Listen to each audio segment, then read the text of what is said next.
More than 3,000 years ago, the divine text of the Torah was revealed to the nation of Israel at Sinai. What did this text look like? How were these letters formed? What was the origin of these letters? Who was behind this writing system? Join me as we investigate the secrets of the Hebrew alphabet.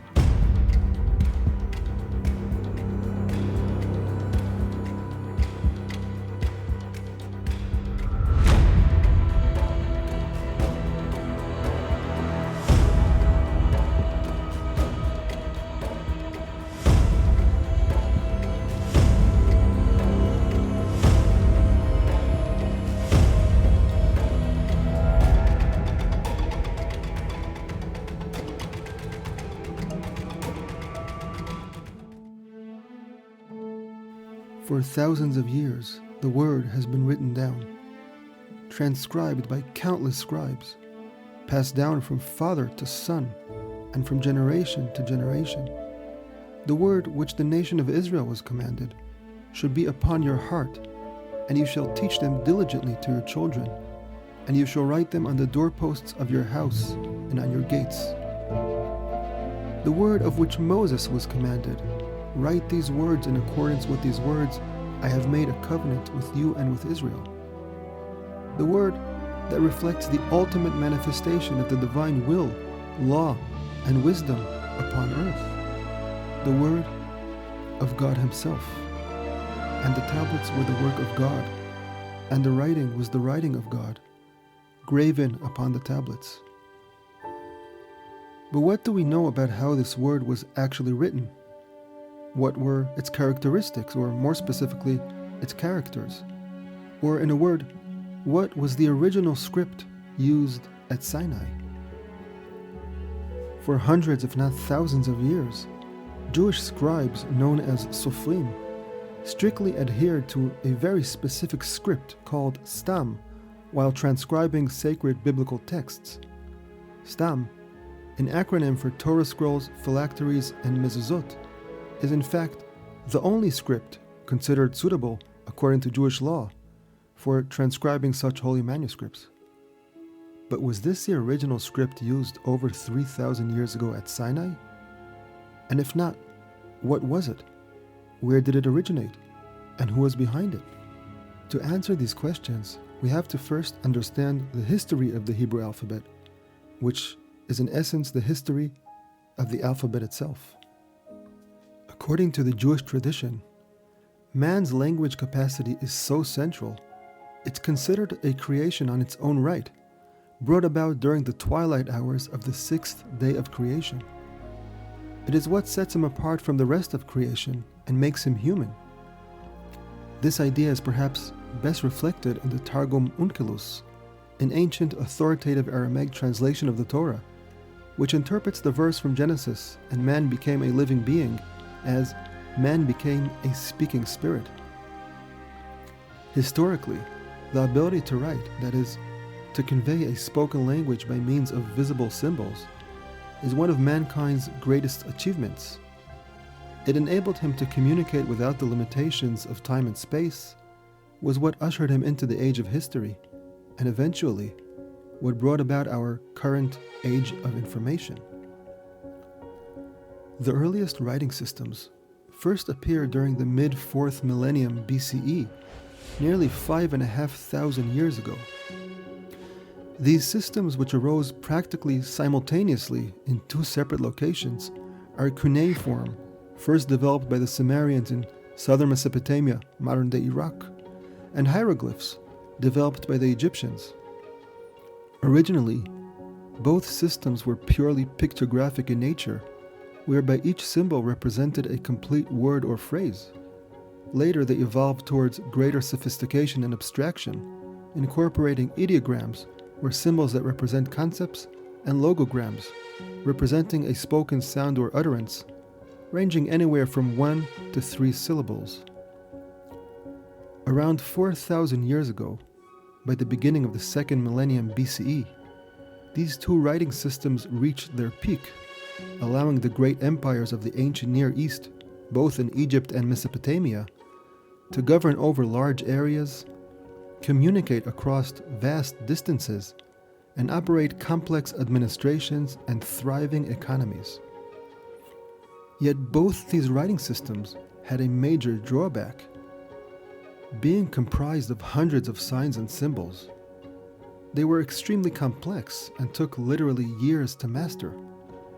This meant that literacy was limited to a select class of scribes and elites, representing 1% or less of the population, while the vast majority remained virtually illiterate.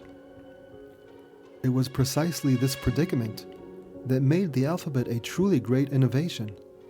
Indeed, if writing is one of mankind's greatest achievements, then the development of the alphabet is arguably his greatest. But what was the origin of this alphabet? In 1905, renowned British Egyptologist and father of modern archaeology, Sir Flinders Petrie, conducted excavations at a location known as Serabit al-Khadem, situated on a desolate plateau in the southwestern Sinai Peninsula. Serabit was an ancient mining site from which the Egyptians extracted turquoise and copper. This site also included an Egyptian temple dedicated to the goddess Hathor, who, among her many other roles, was believed to govern turquoise and mining. For hundreds of years, the site was mined and the temple upheld and enlarged by various Egyptian dynasties. However, the most intensive activity took place during the reign of the 12th Egyptian dynasty in the early 2nd millennium BCE. It was Petrie's wife Hilda who first noticed several odd-looking petroglyphs not far from one of the mines. These symbols notably stood apart from the many hieroglyphic inscriptions that were scattered around the site. The oddity of the markings compelled Petrie to take a closer look, and it had quickly dawned upon him that they represented an alphabetic script, which he had never seen before, nor was he able to decipher. Finally, in 1916, Sir Alan Gardiner, a leading Egyptologist of the time, published a groundbreaking work in which he was finally able to decipher the script. He established that the inscriptions represented a Semitic language written in the earliest known purely alphabetic script, and that its characters are no less than forerunners of those used in later so-called Northwestern Semitic languages, such as Hebrew and Phoenician. One of the fascinating things Gardiner was able to demonstrate about this early alphabet was the fact that many of its characters resembled common Egyptian hieroglyphic symbols. This was an indication that the originators of the alphabet borrowed inspiration from various hieroglyphs to form many of the characters of their new writing system. However, it wasn't the original sound or meaning of the Egyptian hieroglyphs that they were inspired by. Instead, they used the symbols in an entirely new way. You see, the inventors of the alphabet perceived the very building blocks of language in a way that no one had before. They realized that all describable reality, the thousands of words that exist in any given language, were all composed of endless combinations derived from a limited number, less than 30 in fact, of specific sound utterances known to us as consonants.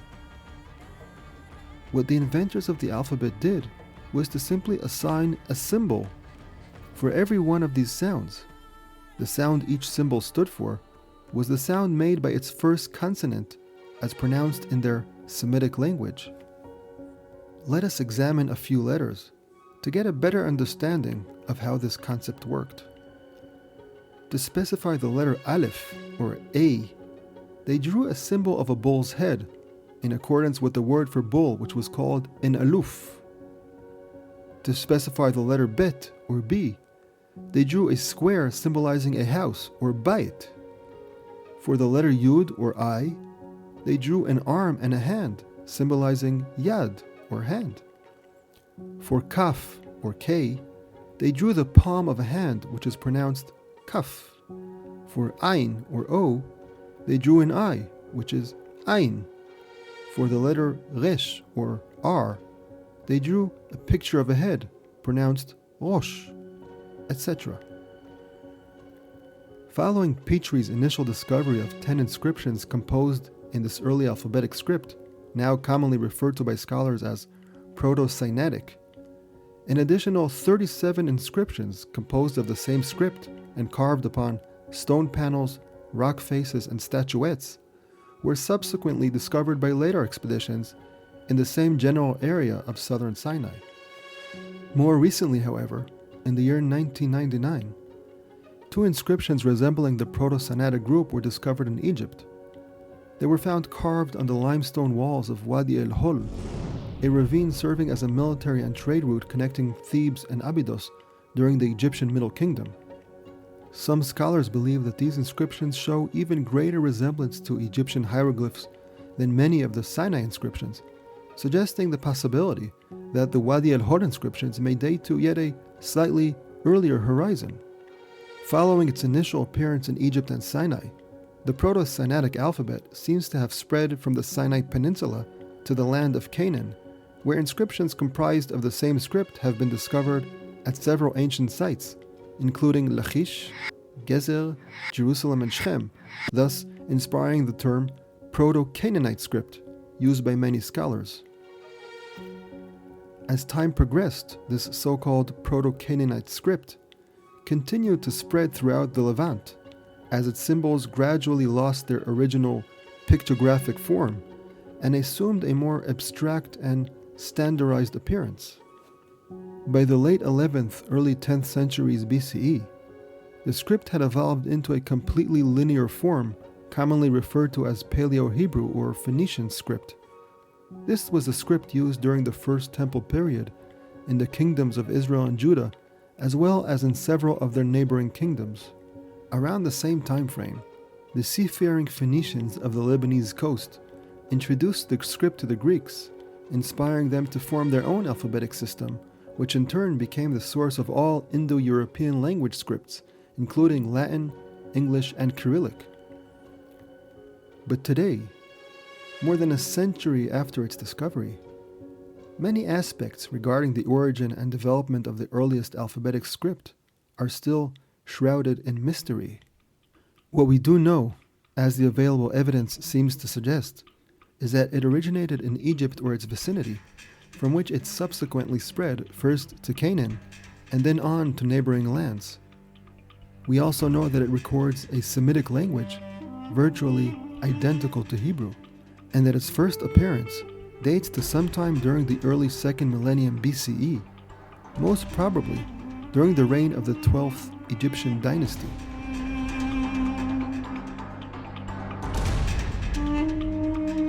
But who was behind this innovation?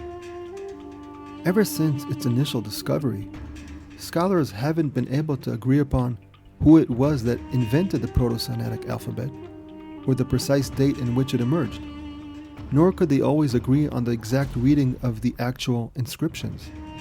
These issues are indeed complex, requiring combined knowledge in the fields of archaeology, epigraphy, paleography, ancient Near Eastern languages, and of course, history. The difficulties in deciphering the Proto-Sinaitic texts arise from the fact that the early alphabet had not yet been standardized. There were no vowel indicators, no spaces between words, and no set direction of writing. The texts were alternately written from left to right, right to left, from top to bottom, or even in alternate directions, in a style known as bastrophirin, or as the ox plows. And as if these difficulties weren't enough, many of the inscriptions are worn, broken, or damaged in some way after being exposed to the elements for thousands of years. As a result, scholars have suggested several interpretations of the text, and accordingly, varying opinions regarding the originators of the script. Some scholars believe that the originators of the alphabet were illiterate Canaanite laborers working in the Egyptian mines, while others maintain that they belonged to a sophisticated class of Northwest Semites, fluent in the Egyptian writing system. A third school of thought attempted to tie the early alphabet with the biblical narrative. These scholars maintain that the early alphabetic inscriptions were not written in some nebulous so-called Northwestern Semitic language, but rather that they represent Hebrew, and accordingly, that they were written by or mention biblical figures or events. These notions, however, are shunned by most mainstream scholars, who completely disregard such theories, deeming them mere sensationalism. But perhaps by trying to understand the roots of the alphabet without referring to the Jewish tradition, we're barking up the wrong language tree, so to speak. So what does the Jewish tradition teach us regarding the origin of the alphabet? The sages of Israel actually discuss the very question we opened with regarding the script in which the original Torah was written. And while several opinions are offered, let us examine the one which seems to be the most consistent with what we currently know thanks to historical and archaeological records. The Talmud and tractate Sanhedrin records the following teaching attributed to the sages Mar Zutra and Ukva. Initially, the Torah was given to the Jewish people in Hebrew script and the sacred language. It was later given to them again in the days of Ezra in Assyrian script and the Aramaic language. While this statement is somewhat enigmatic, when combined with the historical evidence, it may provide a clue as to the nature and origin of the script in which the original Torah was handed down. According to this teaching, the original Torah was written in the Hebrew script. Now, since the revelation at Sinai should be dated to the second half of the second millennium BCE, the original Torah had to have been comprised of the only alphabet that existed at the time. We can thus infer that what the Talmud refers to as the Hebrew script is one and the same as the so-called Proto-Sinaitic or Proto-Canaanite script. And indeed, as we've mentioned earlier, when Sir Alan Gardiner first deciphered the Proto-Sinaitic script, he demonstrated that its symbols represent forerunners of the same characters used in the ancient Hebrew script hundreds of years later.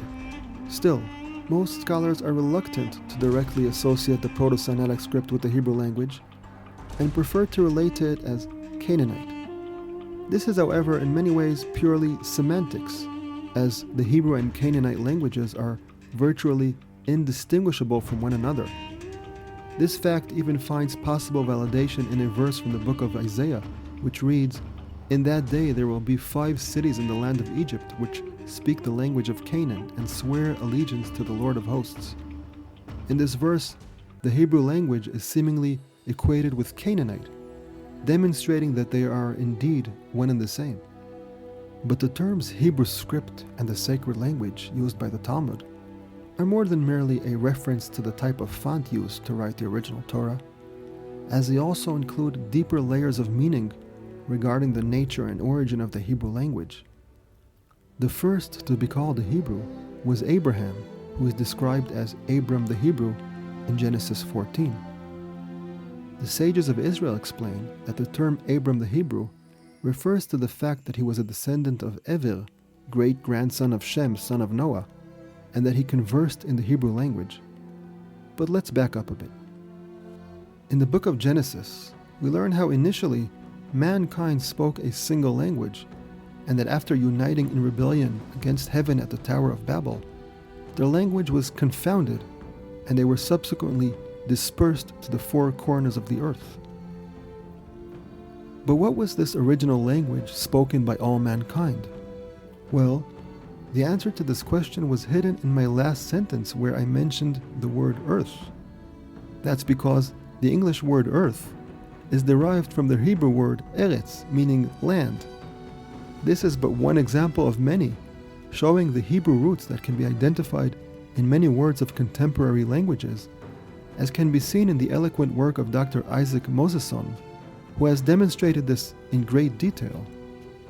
Even with a superficial reading of Scripture, it becomes evident, as noted by the sages of Israel, that Hebrew was the original language. Already in the book of Genesis we read how Adam's name comes from the Hebrew word Adamah, dust of the earth, and how Adam calls his wife Eve an Isha, as she was derived from an Ish, which is Hebrew for man. It was the confounding of man's speech at the Tower of Babel that resulted in a collective amnesia, whereby his original language was all but forgotten. In 1787, August Ludwig von Schlosser first coined the term Semitic languages in accordance with the genealogical accounts found in Genesis. This term is used by linguists to this day to designate certain language groups spoken in the Near East, and incidentally, resonates quite well with the Jewish tradition. According to the Jewish tradition, Shem, son of Noah, was one of 4 righteous individuals who did not partake in the building of the Tower of Babel and hence had retained mankind's original language. And so Shem, who as the book of Genesis tells us was the father of all the children of Ever, transmitted the original Hebrew language to his great-grandson Ever, who taught it to Abram the Hebrew, and from Abraham it was passed on and preserved by his descendants, the Hebrews. Later, Moses taught it to the nation of Israel, as recounted by the 2nd century BCE Hellenistic Jewish historian Eupolemus, who wrote that Moses was the first wise man, the first who imparted the alphabet to the Jews. The Phoenicians received it from the Jews, and the Greeks from the Phoenicians. But Hebrew is more than just mankind's original language. It is also, as the Talmud calls it, a sacred language. And this is not intended as a mere metaphor. A well-known teaching in the Mishnah, based on the first chapter of Genesis, states that the universe was created by 10 divine utterances. This teaching reflects the notion that each of the 22 letters that comprise the Hebrew alphabet embodies a unique spiritual essence or divine energy, and that through countless combinations, these letters form code-like sequences that make up the very fabric of reality itself. These sequences are in turn embedded within the deepest layers of meaning in the Torah, which forms the very blueprint of creation. This notion is reflected in a well-known teaching found in the ancient mystical text known as the Zohar regarding the creation of the universe, which states that God peered into the Torah and created the universe. It is also brought down that Bezalel, the chief artisan of the tabernacle, knew how to combine together the letters that formed heaven and earth. This alludes to the idea that, since the sanctuary reflected a microcosm of the universe, Bezalel needed to be familiar with the inner dimensions of the Hebrew letters so that he can form the right combinations and accurately construct the tabernacle. An ancient mystical text known as Letters of Rabbi Akiva, attributed to the great Jewish sage who lived in the 2nd century, is one of many sources that reveal some of the hidden aspects of the Hebrew alphabet. Remarkably, some of the letters elaborated upon by Rabbi Akiva in this text are said to derive their meaning from the very same words used to denote some of the characters of the original pictographic Proto-Sinaitic script. This is quite astonishing when considering the fact that by Rabbi Akiva's time, the alphabet had evolved to such an extent that its characters looked nothing like the original Proto-Sinaitic script. In fact, the early alphabet had been long lost until being rediscovered by Petrie only a little more than a century ago. However, while the letters described by Rabbi Akiva derived their meaning from some of the same words as the Proto-Sinaitic characters, in Rabbi Akiva's teaching, the words reflect a spiritual rather than mundane interpretation. For instance, the letter Aleph is interpreted as deriving from the word aluf, just like in the Proto-Sinaitic script. However, in this case, not denoting the word bull, but rather alufo shel olam, referring to the master of the universe. And similarly, the letter ayin is derived from the Hebrew word meaning eye. However, the text emphasizes that this denotes the metaphorical eye of the Torah, the eye that opens all other eyes, as applied in Psalm 19. The commandment of the Lord is pure, enlightening the eyes. Thus, from a historical perspective, the Torah was most likely originally written in the Proto-Sinaitic script. However, it was the divine spiritual essence made manifest through the letters that counted the most. But still, with all we've learned, we haven't established who was behind the first alphabet, And while we may never have a definitive scientific answer to this question, let us attempt and approach this issue from a biblical perspective. First, the fact that the alphabet originated in the Egyptian sphere is of profound significance, as it places it in the same domain of origin as the nation of Israel. This doesn't necessarily imply that the Israelites were the originators of the alphabet, but rather that, from a spiritual perspective, it had undergone a similar process of formation. A fundamental concept found within Jewish thought is the idea that light emerges from darkness. This is apparent from the very beginning of creation, as described in the book of Genesis. And there was evening and there was morning, one day. This process is likewise evident in the very formation of Israel, that had emerged as a nation from the bondage and constriction in the dark straits of Egypt. So too the Hebrew alphabet had been trapped, as it were, in the very Egyptian hieroglyphic writing system, only to emerge as the first original alphabet. As to the identity of the inventor of the alphabet, this indeed remains in the realm of mystery. That said, if we were to nevertheless attempt to hypothetically ascribe its origin to a biblical character, who would the best candidate be? Chronologically speaking, Abraham is likely the best candidate, since he lived during the early 2nd millennium BCE, approximately the same time frame in which the first alphabet emerged. This, in addition to the fact that he resided in Egypt for a while, from which, as the Bible relates, he departed with great wealth. Likewise, as noted earlier, it was he who was called Abram the Hebrew, and it was he who, according to the Jewish tradition, was the preserver and transmitter of the Hebrew language after being taught by Ever, great-grandson of Shem. It is also he who is attributed the teachings found in Sefer Yetzirah, the Book of Formation, the quintessential ancient Jewish mystical text delineating the secrets of the Hebrew alphabet, which recounts in its very last chapter how our father Abraham had perceived and understood, and had taken down and engraved all these things. The Lord Most High revealed himself, and called him his beloved, and made a covenant with him and his seed. In Genesis chapter 17, we read the account of how God changed Abraham's name. No longer shall your name be Abram, but your name shall be Abraham, for I have made you the father of a multitude of nations. In the original Hebrew, father of a multitude of nations is pronounced Ki av hamon goim netaticha. The word father, av in Hebrew, is comprised of aleph and bet, the first two letters of the Hebrew alphabet, also used to denote the entire Hebrew alphabet, or aleph bet in Hebrew. The term aleph bet is of course the origin of the English word alphabet. Thus, perhaps the verse can alternatively be interpreted as, no longer shall your name be Abram, but your name shall be Abraham, for I have given you the alphabet for a multitude of nations.